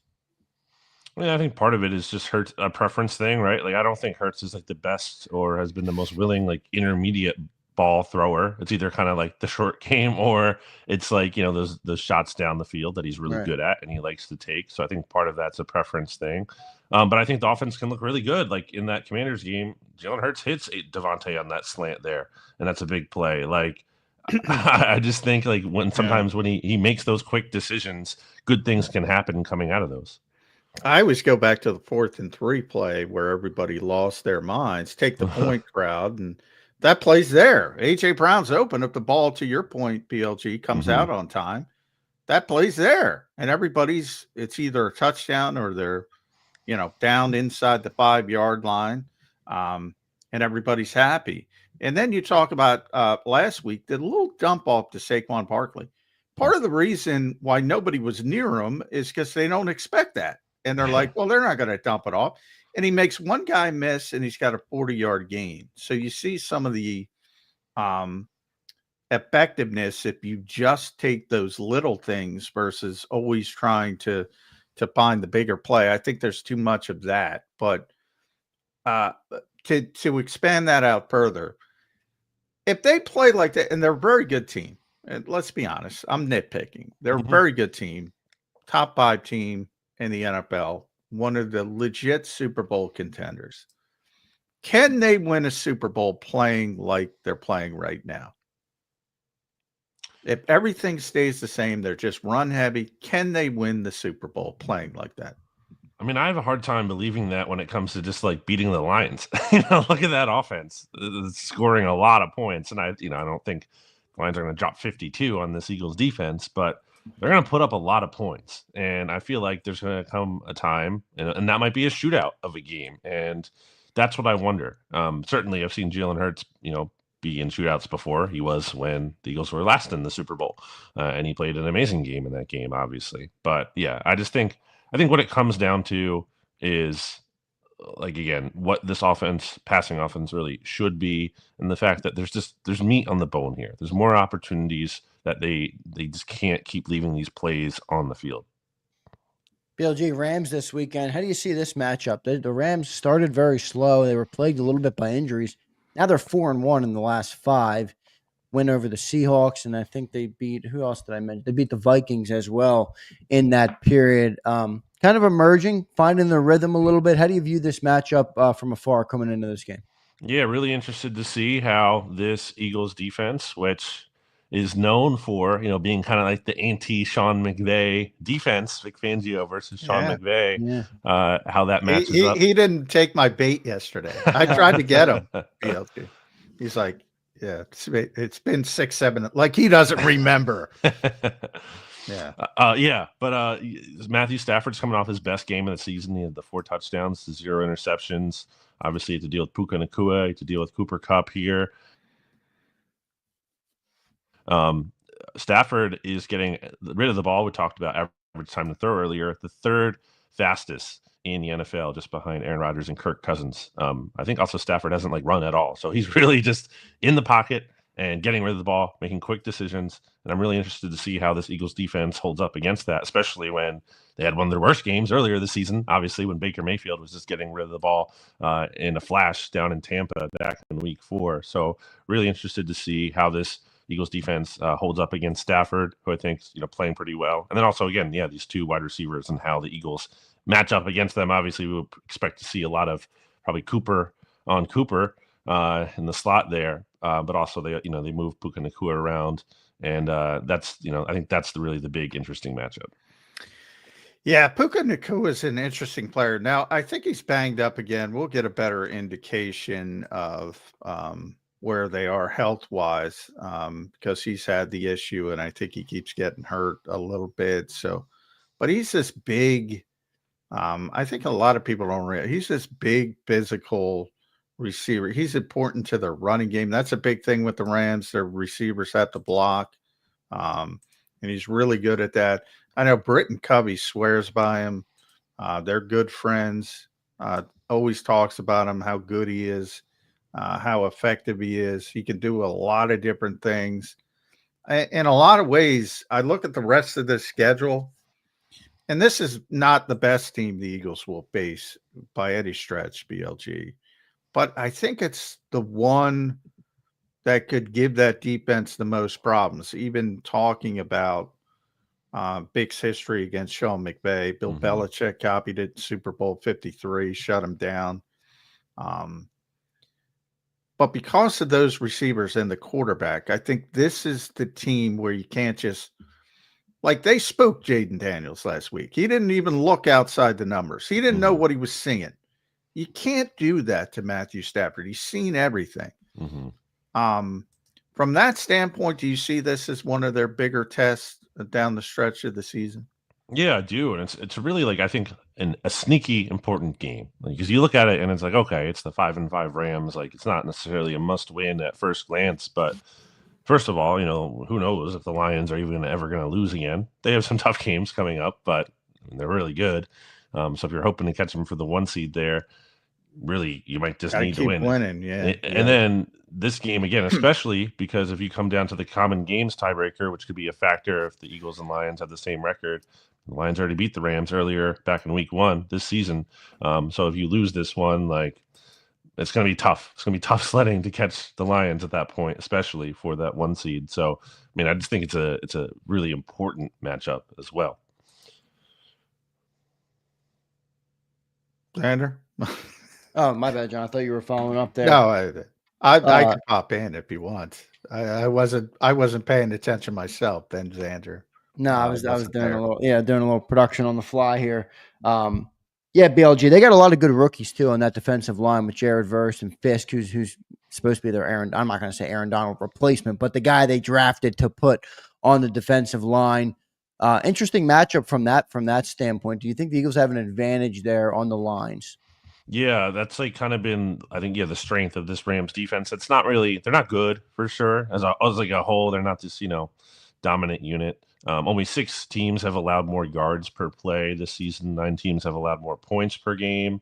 And against the passing attack, the Rams have been especially vulnerable with only 2 teams allowing more yards per pass attempt here. And then 6 teams allowing a higher average passer rating. So talking about Eagles passing game here, if there's a week for them to kind of look good, you would think it should be this week. This is an I said the opportunity. same thing, and I Yeah. just keep saying it, and it doesn't work out that way.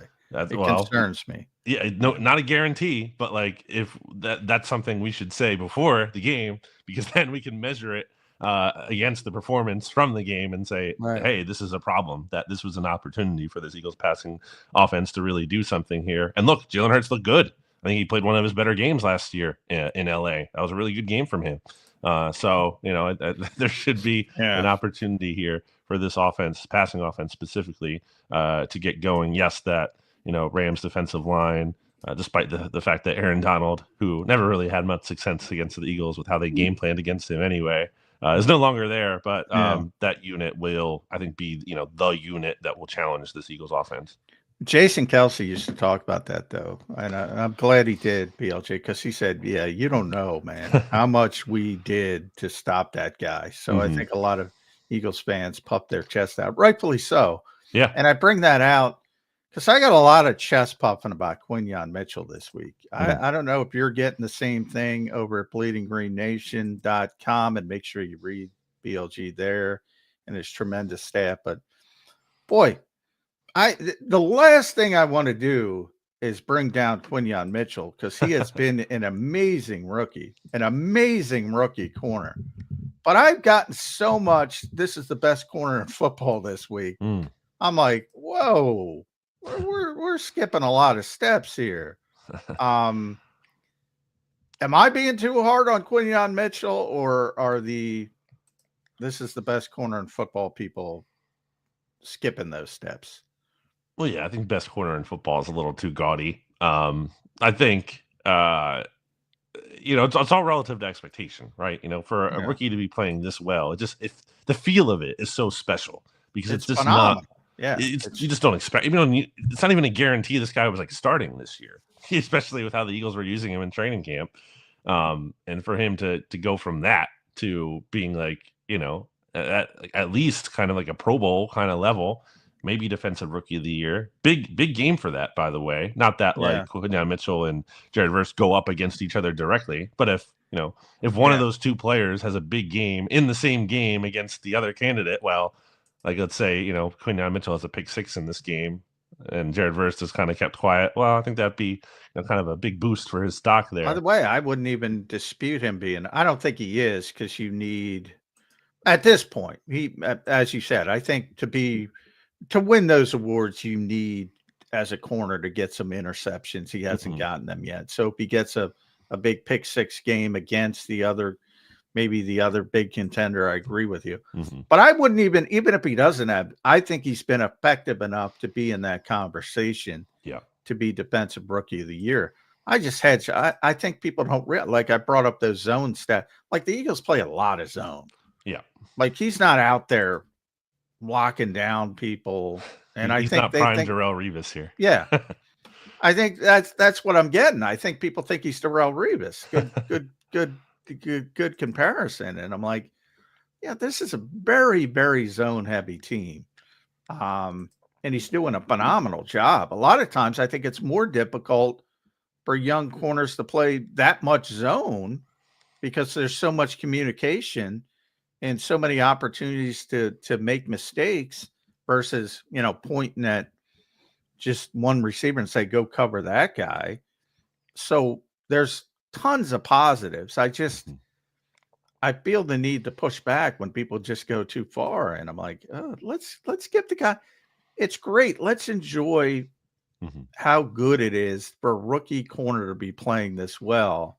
And then also being able to say he's probably not the best cornerback in football yet. I think that's a fair assessment. I've been getting killed for that assessment, BLG. Which is, I guess I've been doing this for a long time, obviously, and I shouldn't be surprised by it. But boy, the hyperbole when guys are playing well, it just ramps up. Like Zach Baun. I got a tough time poking holes in that guy. Yeah. I mean, that guy's just been. What more could you want to see? Yeah. There's Fred Warner and there's Zach Baun. Yeah. That's it. It's crazy, but yes, he's legitimately like, yeah, Pro Bowl isn't good enough. Like Zach Baun is an All Pro right now. We'll see if he keeps it up. But right now, if you're deciding the All Pro team, he needs to be on the All Pro team. BLJ, it feels like every week another million per year gets added on to Zach Baun's value, and every single week I get, boy, I'm excited. But are they going to sign him? What do you think? Where do you think they're going to fall on that? I think that's going to be an interesting thing. I don't know if they'll get it done in year. Maybe they wait till after year, and then you open up the can of worms, and maybe another team wants to pay him big bucks. How do you see that potentially playing out?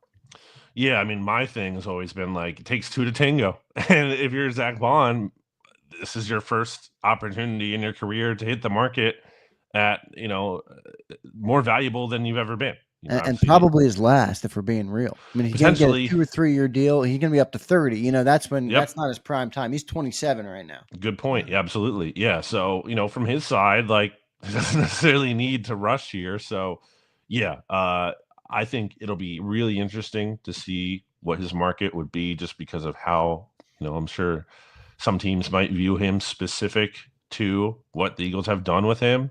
But I mean, when you're kind of having that kind of success, and I think at the end of the day, if he is an All Pro, like, you just don't let All Pro players walk out the door in free agency. It's not something you do. So you shouldn't. I feel like you shouldn't. I feel like if he's at that level, I just can't see them not keeping him.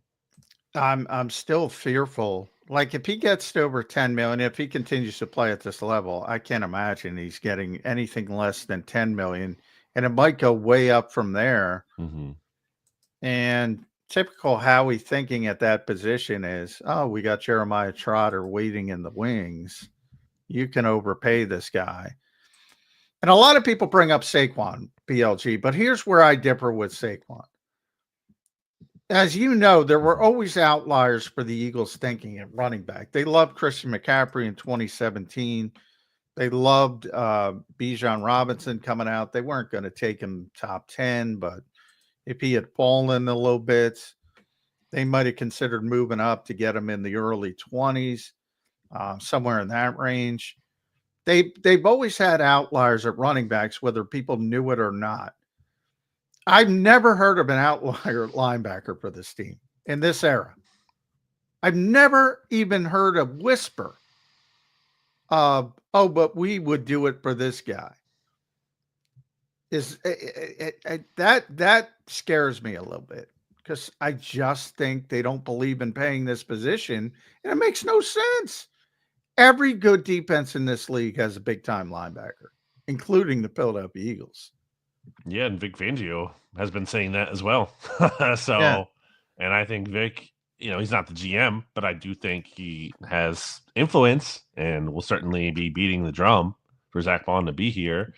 Now, I guess if you're looking at it, if you want to make the devil's advocate argument, you could say that, if Vic Fangio can identify someone like Zach Baun and get him in here and get him at this high of a level, maybe in theory he can find the next Zach Baun. Yeah, Howie's already licking his chops at being able to find that next $1 million guy. But I mean, I wouldn't count on that. I think that's kind of a tall task there.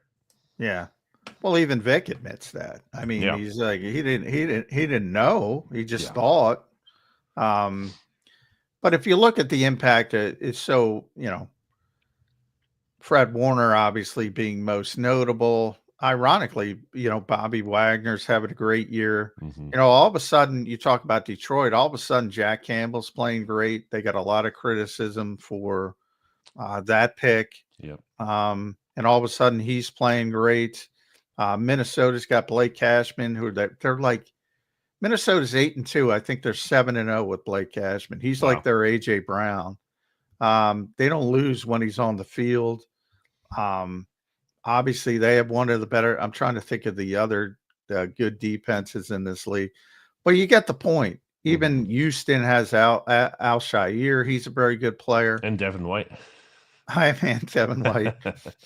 Pittsburgh has a guy I thought the Eagles should have drafted. I'm talking off ball, Peyton Wilson, who's playing well. Obviously, they have edge rushers, but every good defense has a good linebacker. Like, what? That's the one Howie blind spot I don't get.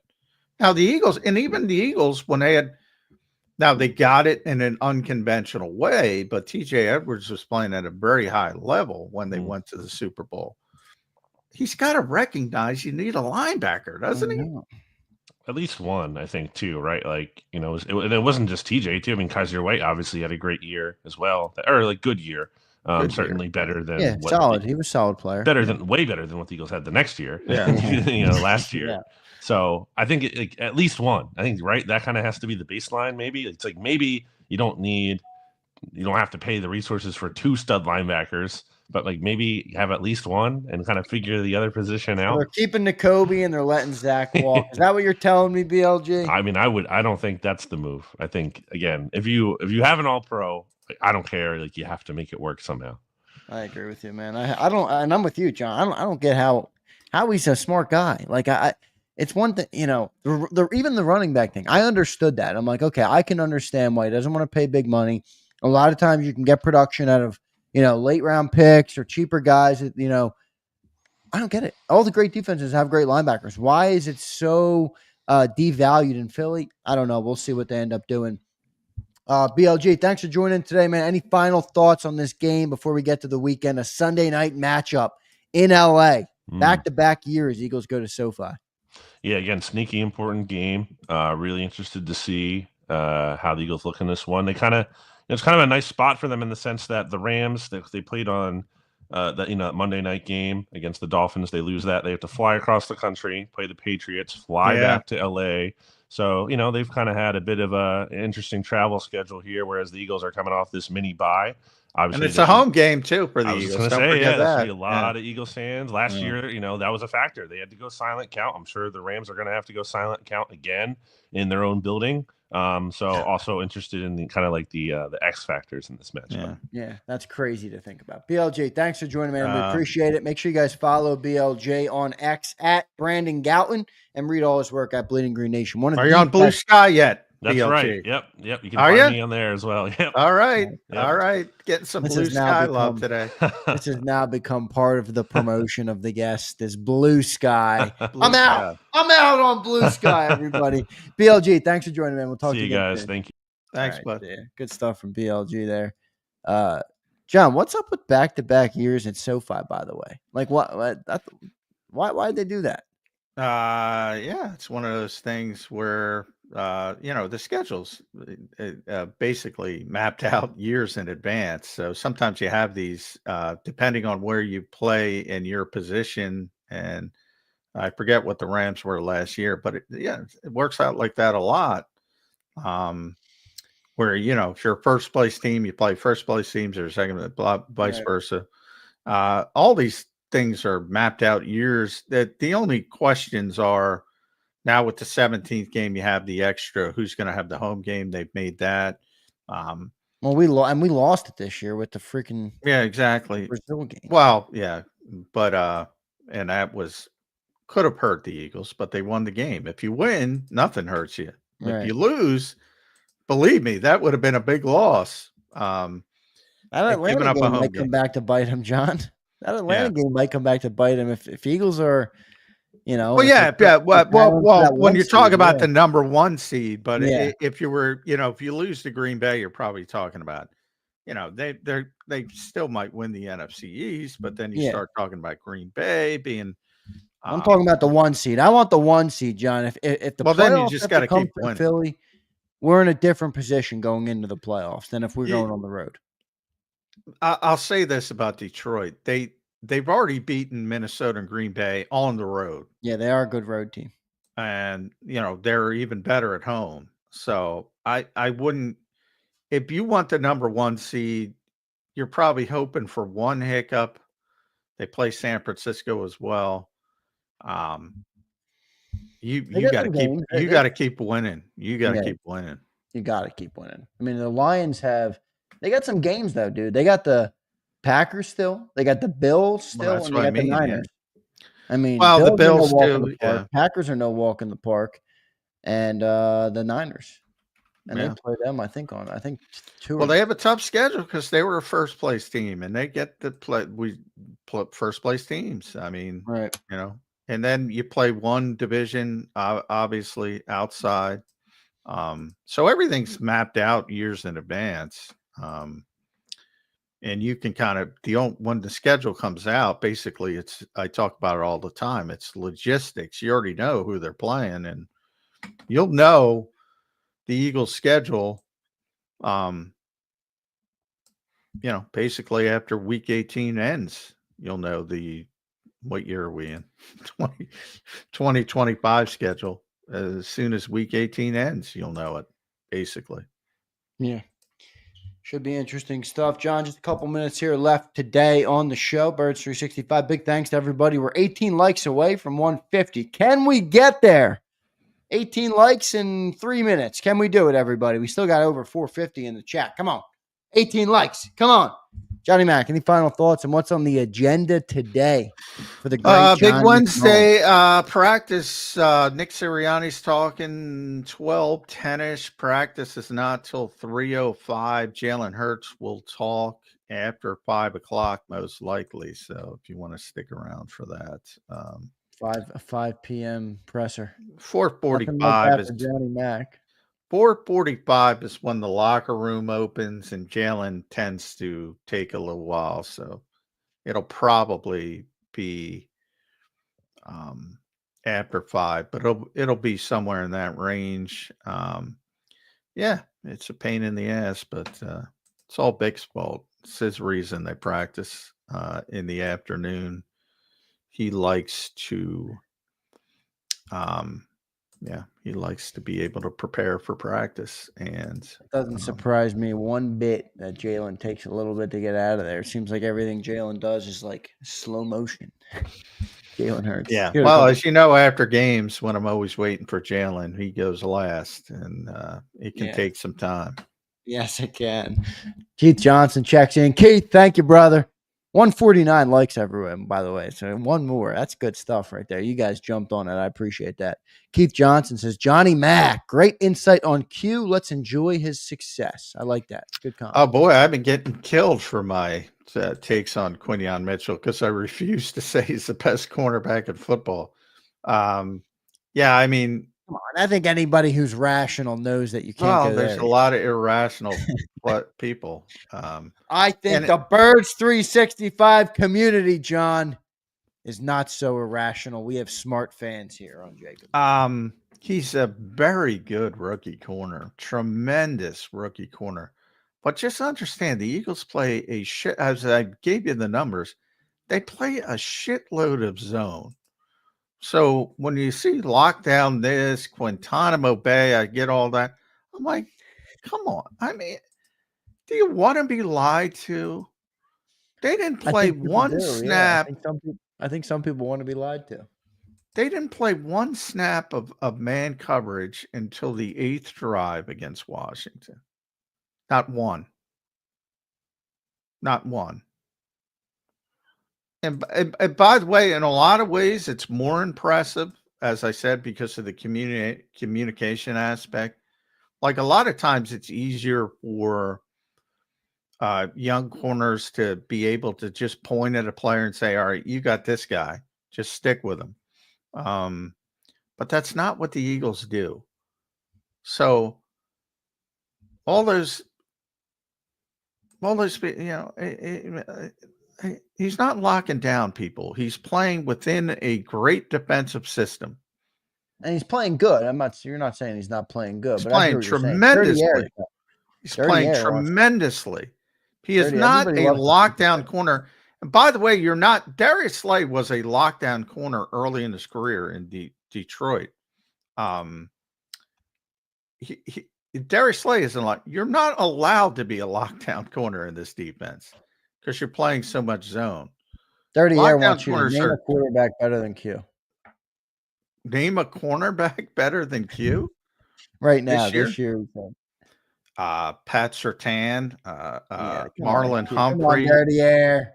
There's a couple out there still. Shire Alexander, Trent McDuffie, Zion McCollum's having a tremendous year. Devin Witherspoon. Jalen Johnson is the best cornerback in football, for my mind.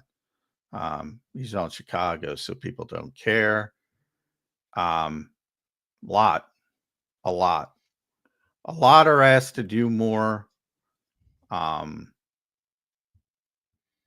Not a lot, by the way. That's those are numbers. That's not a lot for a rookie corner. But that's what I'm talking about. He's playing good. You're not saying he's not playing good. Yeah, I hear he's playing great. I don't know if everybody else hears, but I hear it. He's playing tremendously. Seth says, thank you for the great content as always. Seth, thank you for being here, my friend. Bird Gang, he says he agrees with you. So before I read that, he says, however, I agree. But he did say Josh Norman got labeled the best when he was his own corner. Just saying. It's a good point. Flexen says, J-Mac is right. The truth is hurting y'all's soul. I mean, they're a zone-heavy team. I just gave you the number. What? He's still playing good, and you've said that, though, many times. Yeah. You've said that many times. But to say he's the best cornerback in the league is a little premature, Eagles fans. That's all right, though. I appreciate everybody being here. Johnny Mac, great show today. One more super coming in. Seth, bold prediction. Cooper DeJean gets his first interception this week, and Bryce Huff gets 2 sacks. Wow. That's bold. That is bold. Yeah, I don't know if Stafford's throwing it in to Cooper. We'll see, though. Remember, Stafford gets rid of the ball pretty quickly, so that might impact. BLG brought that up, 3rd in the league. Yeah, they probably and have accurate, by the way. And opposing teams remain very fearful of the Eagles' pass rush, even though they don't have a ton of sacks. So they is that more interior based? They're fearful of the interior. Well, I think everybody understands Josh Sweat is really good and Brandon Graham's really good still. So not all, but yeah, the strength is obviously Jalen Carter, but right. It's been that way for years. Teams fear the Eagles front, and they still fear the Eagles front. It's just a little bit different than what it typically is. But yeah, they're usually pretty cognizant of getting the football out quickly, and I'm sure Matthew Stafford will be. So I'd go the under on Bryce Huff 2 sacks. Plus, he's not going to play a lot. Remember that. So I'll go under there. What was the other one? Bryce Huff 2 sacks. No, Cooper. Oh, Cooper DeJean. I'm going under on Bryce. Cooper, yeah, I mean, Cooper's playing well too. By the way, Cooper's playing extremely well as well. And I don't want to get in more trouble. Cooper's playing a higher level slot than Quinyon is outside. Now, outside's more important, but Cooper's playing at a higher level in the slot. Good stuff there. Johnny Mac Flexion said they want you to be on your knees, J-Mac. They do. There's a lot of fans who just want to hear how they just great want to they hear. are. They just want to. They want to be lied to. I don't know what to say. I tend not to lie. Doesn't mean I'm always, doesn't mean I'm always right, but I'm pretty comfortable saying Quinyon Mitchell is not the best cornerback in the NFL. I'm sorry if that's controversial. I'm sorry. Yeah, that shouldn't be controversial. Come on, everybody. All right, John. Good show today, man. We appreciate it. I think our great viewers here on Birds 365 do appreciate the insight that you bring. I thought you dropped some good gems today. Thank you for doing it, my friend. Thanks everybody in the chat. Hit that like button. And we'll catch you tomorrow. Thanks, J-Mac. All right, thanks everybody. Catch you tomorrow, everyone. You've been listening to Birds 365, the destination for the passionate Eagles football fan who bleeds green. If it's Eagles football, we're talking about it. Debate inside the locker room and guests that are some of the greatest football minds from around the region. We hope you enjoyed the show. We know we had a blast. Make sure to like, comment, and subscribe, and we'll be back soon. But in the meantime, hook up with us on social media at JAKIB Sports. See you next time on Birds 365.